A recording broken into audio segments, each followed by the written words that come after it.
Hola, muy buenas noches a quien nos ve en vivo, Magazine TV Querétaro en la señal de Televisa.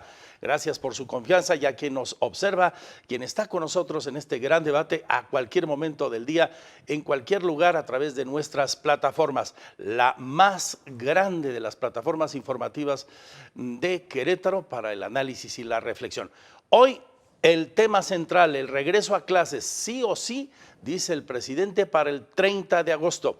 Una charla en exclusiva con el secretario de Educación Pública del Estado de Querétaro, que nos revela, José Carlos Arredondo, de su reunión con la secretaria federal de Educación, Delfina Gómez Álvarez, quienes confirman, ya le digo a usted, que habrá regreso a clases. De manera paulatina, nos dirá, usted lo verá, el secretario de Educación, con un máximo del 20% de la población regresando en forma escalonada. Solo que se cumplan las condiciones físicas en las escuelas, tanto públicas como particulares, para la seguridad de nuestros niños. Solo volverán 336 de las más de 4,000 que hay en el estado, 4,280 escuelas de educación básica entre públicas y privadas. Así que las condiciones en las que vendrán el regreso a clases del 30 de agosto, en este programa, con el primer responsable de la educación aquí, el titular de la Secretaría de Educación en el Estado, José Carlos Arredondo. Otra visión interesante que pide prudencia, porque estamos en pleno tercer pico de la pandemia. La rectora Teresa García Gasca, que dice, hay que esperar a que pase el pico, al menos un mes. Y muchas voces como la de usted que se pueden sumar a través de nuestras redes sociales a este debate. El regreso a clases cuando estamos en una condición difícil, efectivamente, de salud, porque se ha confirmado ya en algunos estados del país la muerte, por ejemplo, en Nuevo León, de al menos 26 personas, incluso ya vacunadas con las 2 dosis, cuando en Querétaro, como en el resto del país, bebés han muerto a causa del COVID, menores de edad siguen muriendo a causa del COVID y ha crecido el número de contagios de manera exponencial. Mientras el presidente aboga por el regreso a clases y dice hay que procurar también la salud mental de nuestros niños y estos deben volver a las aulas. No será obligatorio y no tendrán, ha dicho López Obrador, los padres, como en un principio se había indicado, que firmar ninguna carta responsiva. El debate abierto y su opinión la más importante. Información muy útil, me parece la que tendremos aquí, ojalá sea de su agrado. Y cerraremos con el equipo de José Ramón Esteves y Grito de Gol, analizando la jornada 6 del balompié mexicano. Recuerde, muchos programas, muchos contenidos, igual de cine, de espectáculos, de deportes, de política y los resúmenes que tiene usted 2 veces al día, el Magazine News con Jackie Hernández en nuestras plataformas, en redes sociales, en streaming y en nuestro canal. Bienvenidos pues, gracias a nombre de todo este gran equipo, la pausa y regresamos.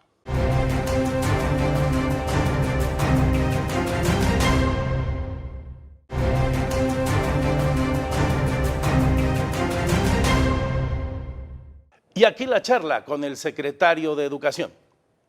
No tiene desperdicio. En este momento me encuentro regresando de una reunión nacional de secretarios de Educación con la maestra Delfina, donde hemos tenido la oportunidad no solamente de llegar a los acuerdos nacionales en lo que se refiere al regreso a clases, sino que hemos dado cuenta a la maestra Delfina de los rasgos distintivos que tenemos para el retorno a clases presenciales a partir del 30 de agosto. Ratificamos que Querétaro continúa con el retorno a clases y que en Querétaro las actividades académicas se consideran como esenciales y que no dependen ni de semáforo ni de escenario. Dependen del monitoreo que hagamos, no solamente de la evolución de la pandemia, sino de las condiciones de seguridad en la salud y en la vida que tengamos en los diferentes planteles en nuestro estado de Querétaro. Sin embargo, hemos determinado hacer esta estrategia de regreso por etapas. Vamos a privilegiar en primera instancia esas comunidades que ya participaron en el entrenamiento social y que fue un total del 12% de la población que ocurre en el estado. Vamos a incrementar un 8% para llegar hasta un total de un máximo del 20% de toda la población del estado que estarán moviéndose poco a poco en actividad presencial. Algunos rasgos distintivos de esta decisión es: privilegiaremos aquellas zonas en donde hay bajos contagios, aquellas comunidades que se mueven sin transporte público, pero sobre todo estamos buscando que sean las escuelas y los planteles que estén desde el punto de vista de su infraestructura listos para recibir estudiantes.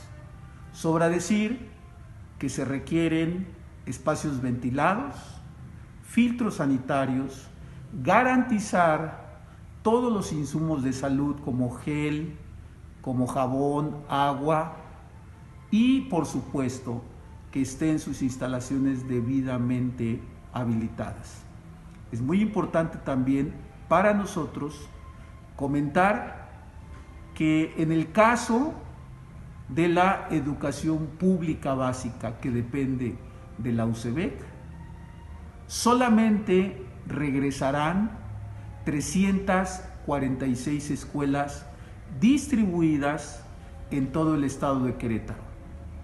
El día de hoy hemos publicado el nombre y la ubicación de esas escuelas, por lo cual le pedimos a los padres de familia las consulten.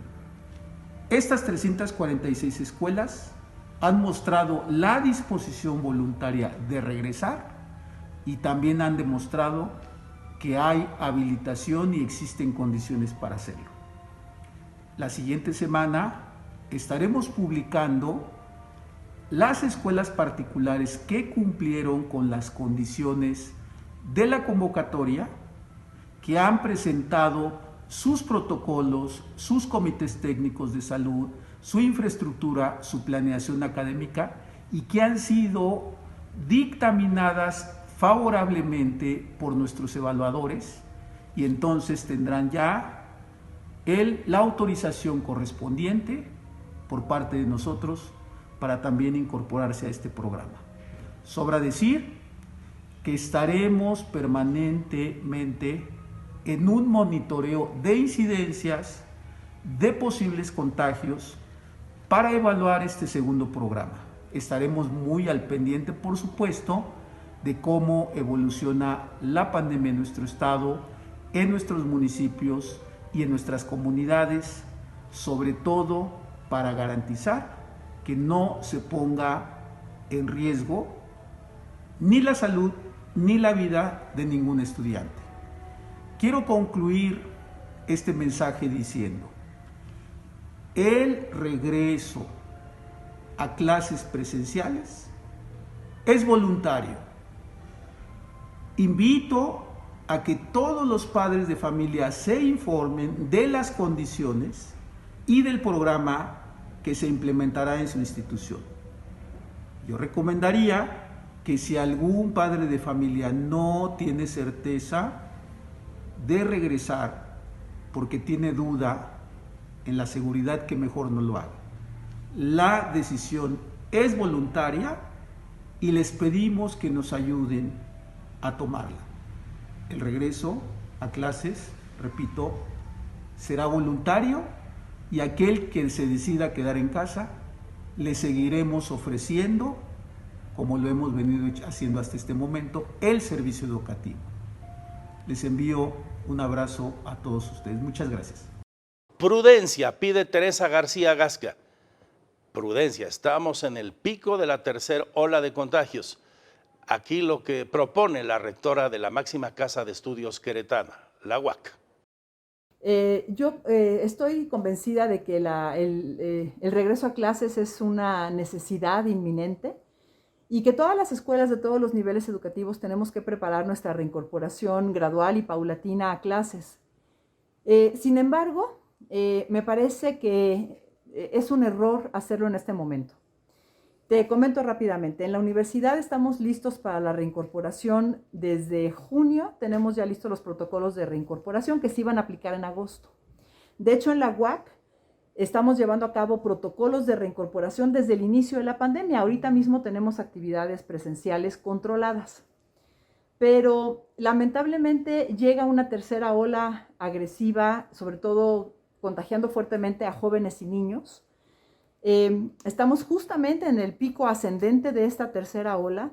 Los hospitales están empezando a saturarse y entonces la prudencia nos indica y el conocimiento no solamente es una cuestión de qué nos late o qué sentimos, sino lo que estamos viendo y el conocimiento que tenemos de las dos olas previas es que en este momento no le podemos meter una presión adicional a la pandemia. Al contrario, tenemos que ser más restrictivos y tenemos que postergar el regreso a clases al menos 1 mes o 2 meses, dependiendo de qué tan rápido baje este pico.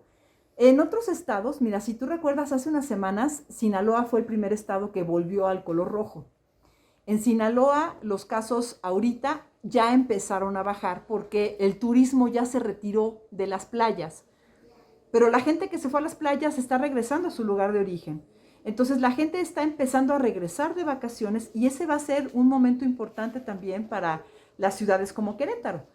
Entonces, mi postura es, no podemos en este momento regresar a clases, estamos en pleno pico de la pandemia, debemos esperar un poco a que el pico empiece a descender de forma franca y tengamos la certeza de que los hospitales no estén saturados, de que no se le meta presión adicional a la pandemia y que pongamos en marcha los protocolos que ya hemos estado haciendo en las escuelas para recibir a las niñas, a los niños, a los jóvenes de forma gradual y paulatina. Pero en este momento definitivamente es el peor momento para hacer una reincorporación a clases. Hay una presión del gobierno federal, de la insistencia de López Obrador, de sí o sí regresar a clases presenciales. ¿Influye esa decisión en la toma de decisiones de las autoridades locales? Sí, claro que está influyendo. Es la razón por la cual se está poniendo como fecha el 30 de agosto. Lo que no están entendiendo las autoridades federales y estatales es que la pandemia es muy dinámica, que en los diferentes estados de la República no son las mismas condiciones y que hay que hacerlo de forma muy selectiva. Es decir, en Querétaro tenemos que ver qué está pasando en Querétaro. En Querétaro estamos en pleno ascenso del pico de la tercera ola. Este es el peor momento para iniciar una reincorporación a clases. El Estado tiene autonomía para tomar decisiones. No estamos diciendo que no vamos a regresar a clases. Sí vamos a regresar a clases, es indispensable, pero no en el pico de la pandemia. Tenemos que esperar a que el pico disminuya para que entonces podamos hacer la reincorporación. Entonces, no es un no, es un sí. Nada más es ver cómo sí podemos regresar a clases sin arriesgar a nuestras niñas y a nuestros niños, que son una población vulnerable y que en este momento son la población a la que es la población que se está afectando más con el contagio de la variante Delta. Entonces, no los arriesguemos de forma innecesaria. Podemos aguantar 1 mes más, 2 meses más, no se va a empeorar la situación, podemos trabajar todavía ese tiempo en casa y hacer una reincorporación a clases inteligente, bien pensada y sobre todo mucho más segura. El protocolo que se está diseñando para cada escuela, ¿será suficiente para poder proteger a los menores o poder regresar, como dice el secretario de Educación, de manera gradual, ordenada y voluntaria? Me parece que es suficiente, pero me parece también que falta definir cómo van a manejar las escuelas de educación básica los grupos de trabajo por burbujas, porque eventualmente una reincorporación gradual y paulatina implica que no regresamos todos juntos, sino que vamos regresando por pequeños grupos de trabajo. esa parte me parece que no está lo suficientemente clara. Esa es una parte. Y la otra, que me preocupa muchísimo también, justamente en este momento, es pues el transporte público, por ejemplo, y lamentablemente que la sociedad pareciera que no ha comprendido bien el impacto que tiene la pandemia, sobre todo cuando tenemos reuniones y cuando vamos a centros comerciales y cuando vamos a lugares muy concurridos. Porque seguimos viendo mucha gente en lugares concurridos. Yo creo que si la sociedad entendiéramos nuestra responsabilidad individual, podríamos perfectamente bien hacer que este pico baje más rápidamente y regresar a clases y reincorporar las actividades económicas de forma paulatina, pero segura.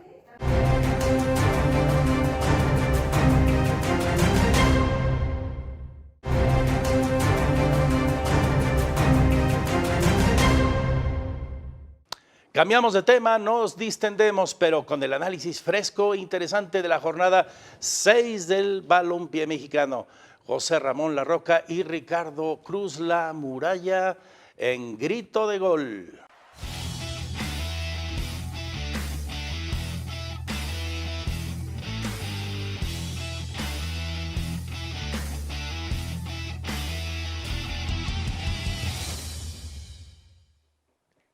¿Qué tal, seguidores de Magazine TV, amigos de Televisa Querétaro? Esto es Grito de Gol de la jornada número 6 de la primera división del fútbol mexicano. Yo soy José Ramón y es para mí un placer estar acompañado, como siempre, de mi amigo, mi carnal, La Muralla Cruz. ¿Cómo andas? ¿Qué tal, Roquita? Buena tarde. Aquí estamos una vez más en el programa Grito de Gol con partidos interesantes y resultados que impresionaron, ¿eh?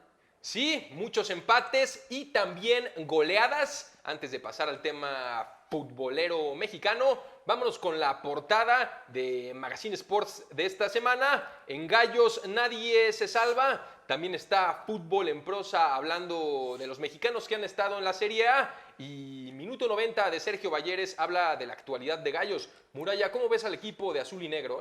Pues una cosa lamentable lo del Querétaro, pero al final de cuentas yo creo que el Piti tiene los días contados en el club. Pues yo no veo que sea culpa del Piti, yo creo que los que juegan son los que están adentro del terreno de juego y sin delanteros pues meter un gol está difícil. Vámonos con los resultados de la jornada número 5, ahí los tienen en pantalla, los pueden ver. Vamos a hablar de los que se pusieron interesantes, de las goleadas. Tigres 3-0 a Gallos, Necaxa 3-0 a Pumas y León le metió de visitante 0-3 a las Chivas de Bucetich. Muralla, ¿cómo viste esta fecha 5? Y el del Toluca, que fue yo creo que el partido de la jornada 2-2 en el infierno. Pues sí, lamentable otra vez lo del Querétaro, le clavan 3, lo de Pumas le clavan 3, pero pues es de esperarse con la plantilla tan pobre que tienen estos equipos. Sí, doblete de Nico López, se estrenó Florian Thavín y se consumó una goleada para el equipo de Gallos Blancos. Vámonos con la tabla general. En la primera posición está el América, después está León, Toluca y Rayados. Esos son los primeros 4 y los últimos 4, Pumas, Juárez, Cholos y Querétaro. Lamentable, ¿no? Los que están abajo. Sí, Pumas en último, ahí va el Tuca con sus Juárez de Bravos que no dan una, que el América pues les ganó ahí en su casa. 2-1. Y las Águilas de Solari ocupan la primera posición. Las ofensivas, 10 goles ha anotado Toluca en 5 partidos y los Gallos Blancos nada más han metido un gol. Muralla, no ven puerta a los Gallos Blancos, vean. Toluca mete muchos goles, pero recibe también bastantes, entonces no hay un equilibrio ahí. Lo del América ha sido ordenado, lo del Atlas también, buenos porteros y buenas defensivas.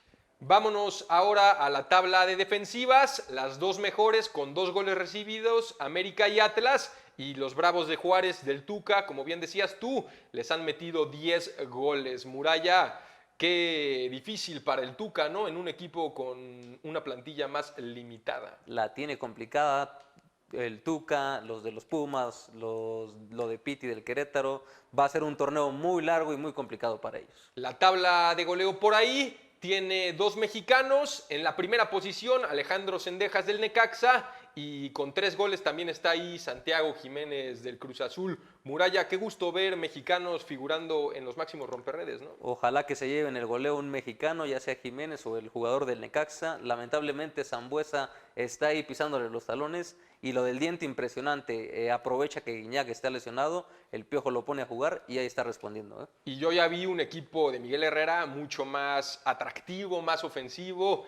Tú que andabas diciendo que le andaban tendiendo la cama, pues como que no, Muralla, vámonos Pues a ver el 11 ideal. Tenemos ahí de mexicanos a Cota, a Layún, a Escobosa, tenemos también a Cendejas y a Reyes. Qué buen fichaje ese de Salvador Reyes, ¿no? Gran fichaje del chamaquito que juega muy bien al fútbol, que Solari lo ha hecho acomodarse bien en esa posición. Me hubiera gustado más a mí ver en el 11 al portero del Necaxa, que dejó que Pumas no pudiera anotar gol, ¿eh? Sí, tuvo sus oportunidades Pumas, sin embargo, pues Cota fue elegido por la liga en ese 4-4-2. Vámonos con la fecha número 6, Muralla, tú tomas la batuta. Tenemos el viernes botanero con el Mazatlán Tigres. Va a ser un partido muy interesante, ¿eh? Sí, de muchos goles, ofensivas poderosas. Ahí en la imagen tenemos a Camilo Zambeso y también tenemos a Florian Thauvin. Nico López está jugando muy bien, así que va a ser un partido de muchos goles. Me voy con los visitantes. Me quedo yo también con la visita. Y en la jornada sabatina, el primer encuentro será Atlas contra el Toluca. Otro partido interesante, ¿eh? Sí, Atlas, como ya lo vimos, ha recibido 2 goles. Toluca ha metido 10. ¿Quién sabe qué vaya a pasar? Está Canelo, está Kevin Castañeda también en el Toluca. Yo me voy a ir con los visitantes, a pesar de que reconozco el extraordinario trabajo que está haciendo Coca con los rojinegros. La mejor defensiva contra la mejor ofensiva. Va a ser interesante esto. Y ver a Sambuesa, que nos deleita partido tras partido. El siguiente partido será León contra los Guerreros de Santos. Partido donde veo complicado que Santos logre llevarse algún punto. Sí, León está haciendo las cosas muy bien. Santos está invicto, con muchos empates, pero está invicto. No están jugando bien los jugadores de los Guerreros. Es un partido de técnicos. Almada por parte del visitante, Holland por parte de los Esmeraldas. Qué buen trabajo está haciendo Ariel Holland con el equipo de León. Yo me voy con los locales, me voy con los Panzas Verdes. Me quedo igual. Y en el penúltimo partido del día sábado tendremos al Atlético de San Luis contra la Máquina del Cruz Azul, que le alcanzaron a robar un empate de último minuto. Sí, el Atlético de San Luis que descansó en esta jornada 5. La Máquina que empató a unos. Apareció el cabecita Jonathan Rodríguez. Y creo que es muy importante, ya con Jiménez y el cabecita. Y el equipo de Juan Reynoso es un trabuco. Un buen trabuco y favorito para pelear por el título. Con el último partido del sábado será el Monterrey Chivas, donde las Chivas no dan una y va a estar difícil. Las Chivas que vienen de ser goleadas, ahí vemos en imagen al Plátano Alvarado que metió el gol del empate de último minuto para el Monterrey. También vemos a Alexis Vega. No sabíamos si poner a Alexis Vega o a Toño Rodríguez. Yo creo que los kilos del rebaño los tienen que cargar los jugadores que juegan con la selección, entre ellos Alexis Vega, que tiene que brillar porque si no su equipo se va a hundir y se podría quedar sin repechaje, Muralla. Lamentable lo del Guadalajara. Para la jornada dominical nos vamos con el Pumas contra Puebla en CU, un partido de los de abajo, donde Pumas tiene que aprovechar que está en casa para demostrar que puede estar ahí entre la mitad de la tabla. Ninguno de estos dos equipos ha ganado en el torneo. Pumas es 18, Puebla es 14. Se juega a las 12 en la capital del país. Calorón, yo creo que no lo voy a ver yo, pero me voy con los locales. Tenemos al superlíder en el siguiente juego contra los Cholos de Tijuana, que empató con el Puebla en casa. Lo veo complicado, lo veo fácil para los de Solari. El América no debe dejar ahí pasar esos 3 puntos. Solari contra Siboldi. El equipo de las Águilas está brillando. El equipo de Tijuana está muy mal. Roger Martínez Córdoba, Fidalgo, qué equipazo tienen los azulcremas, pues en el Azteca se lo lleva el americano. Sí, discretos, no divierten, pero ganan, que es lo importante. Tenemos en el siguiente juego el Necaxa contra Juárez, un Necaxa que ha venido de menos a más y un Juárez que no da una. Necaxa tiene 2 triunfos en el torneo, los 2 son consecutivos. Juárez, la verdad, está jugando mejor. El Toro Fernández ya está agarrando la onda en el fútbol mexicano. Sabemos que puede pasar cualquier cosa en 90 minutos, pero creo que los Rayos van a sumar su tercer triunfo consecutivo, Muralla. Y cerramos con los Gallitos contra el Pachuca. Creo que aquí el Querétaro tiene que aprovechar la localía y poderle pegar al Pachuca, que estamos viendo a un Pachuca que no está jugando muy bien al fútbol y un Querétaro que tampoco, pero ahí tenemos la esperanza. En el estadio La Corregidora se juega el último partido de esta jornada número 6. El equipo del Piti es muy malo fuera de casa, así que de local tiene que conseguir los triunfos si desea aspirar a algo en el torneo. Sin embargo, ya los veo muy nerviosos. El Pachuca descansó. Pues le deseo suerte al equipo de Gallos Blancos y claramente me voy con mi equipo de los Gallos. Esperemos que se lleven la victoria los Gallitos. Esa fue la fecha número 6 de la primera división del fútbol mexicano. Acuérdense que estamos hablando cada jornada de lo que pasa aquí en el balompié de nuestro país. Nos vemos la próxima semana con los resultados de las 6 y los partidos de las 7. Muralla, te quiero mucho.